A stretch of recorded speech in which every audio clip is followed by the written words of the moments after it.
giubilei che era rimesso domanda, ma è entrato in musica, si viene era spogliatoio di musica, parlando perché noi siamo una parte femminile.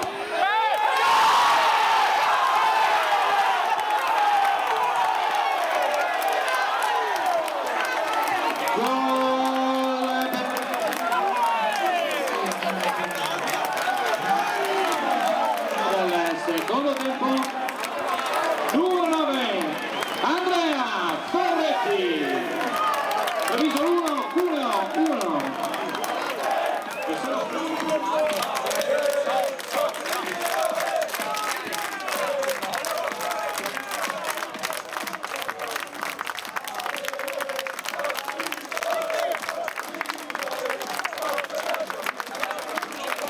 Vi ricordiamo che sabato si svolgeranno in questo stadio le finali regionali del campionato allievi e giovanissimi organizzate dal Comitato Regionale Veneto.